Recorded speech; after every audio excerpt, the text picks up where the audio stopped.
prario kod adek EACC nitiere higani podi EACC nitiere to aneno ka weche mag asoya gi podi medo mana medore bende EACC osebedo ka timo tije hie kaka Ethics and Anti-Corruption Commission maneno ni weche mag mibadhi odok piny. Ana sisiko kawacho ni Kenya ka independent commissions ma wakete constitution kendo bedo created gi act mar parliament kaka EACC mobedo created gi EACC act ok nyal timo gigo eko ma jo Kenya dwaro mondo gitim to kara koro gibedo very disbanded nikech gimedo Kenya garama for nothing to gina flower girls kanyo ero onge gima ginyalo timo. Gima dwa wacho ni wadwa ni owacho ni sirkal otop.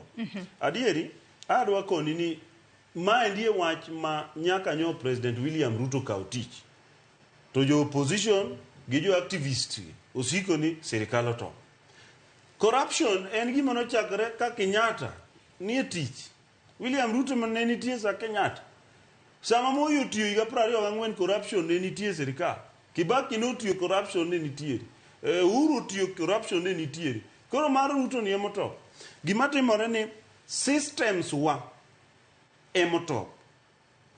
Koro systems wagi ana wugo mbaka gosiep na moro ka wabiro mokwongo. Penje niya. Kopo ni iwacho like ng'o kona niya. In kori iwacho na top office mar deputy president dwa bedo renovated gi 700 million. Mano donge mibadhi ta penje no wadwa.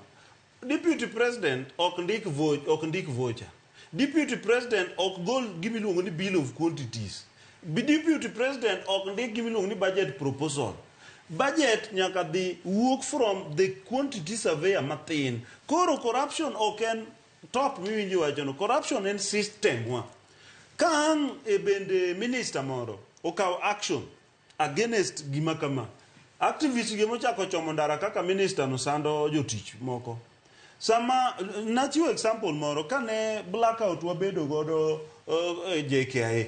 To Murkomen noriembo MD managing director mar KRA mar JKIA.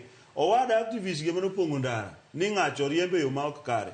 Tiende niya gidwaro ni mondo failure obed generally mondo sirkal obed blamed. An kaka paro ni EACC namba 1 nyaka ng'e tich mowinjo gitim. An ok apar ka tich EACC en ng'iyo mibadhi.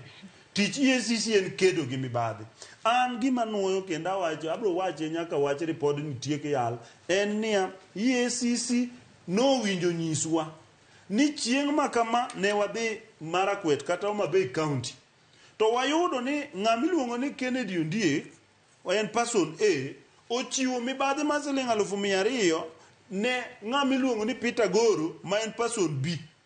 To nikech mibadhi en chiwo kata kao wakao Agoro gi Kennedy wamako kore kambo embaroni marwa kama watia ejicha kama wamake ji wan gi Peter Goro gi Kennedy Ondiek mowuok Homa Bay kane gikotimo mibadhi chieng' makama. Ok ibino wakit wako suit luongo ji mang'eny madho chae ni chiwo report kaka ne ung'iyo kaka mibadhi. In fact kata ne chiwo report no kende en mibadhi nikech en gimo tim gi pesa di jopiny to onge value magino medo. Nyaka wabed gi value for money. Emomiyo ka president ne wacho niya gidhi cut cost. Sano wacho ni gik mabedo printed ni kia t-shirt onge. Wabro ng'iyo ni to mibadhi mane manyocha wuok e printing ma t-shirt ka.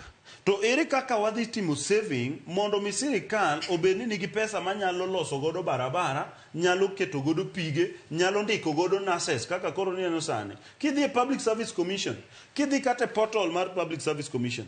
Sani endi jok mano apply November last year. Podi yudo ka application in process.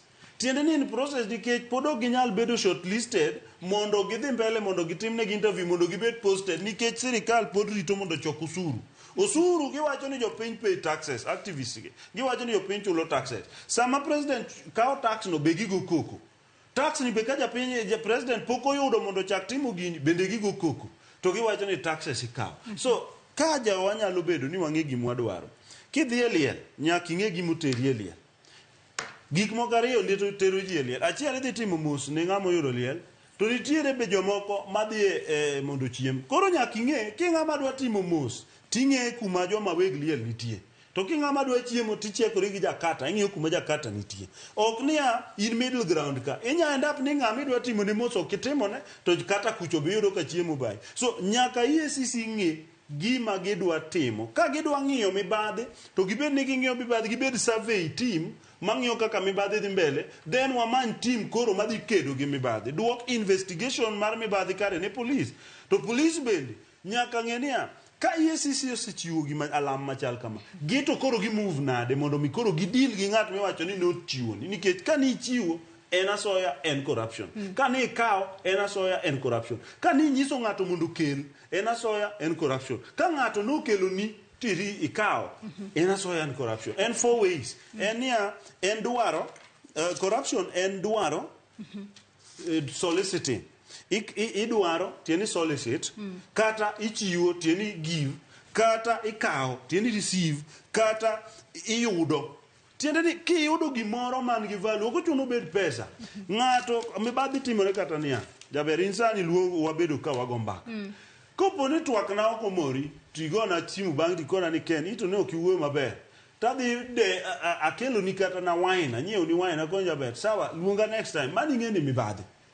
Kamane kaka weche mag mibadhi koro nyiso ni nyaka kwadwa kedo gi mibadhi, duol mar kedo gi mibadhi nyaka be duol mar kedo gi mibadhi, ok duol mar ng'iyo mibadhi. Peter Agoro, in kaka jaked ne ratiro mar oganda, ponono weche mag mibadhi to mana kijo kaka ni dosacho ne ok gin weche mochakore sane. Ahinya nyaka ta weche mag chiwo asoya ma nyaka sani koro waneno ka nitiere counties mopogore opogore, nitiere migepe mopogore opogore mag sirkal, kaachiel kod kata kopogore kata koda wanyalo wacho ni ministry, nitiere nyaka migepe moko ma bende no yange. Bende nitiere kaka ponono wuok oko mar puonjo jopiny ahinya kotudore kod koso chiwo asoya, nikech ponono ng'ato bende penjre ni ng'ato kosechiwo asoya ponono evidence mane ma ng'ato nyalo bedo godo, ponono ka ng'ato kwayi asoya minyalo dhi donjone godo tiwach ni ng'ani okwayi asoya ma kamae, kawne uruoka. Apane wan kaka jo ked ne ratiro mar oganda watimo kaka wanyalo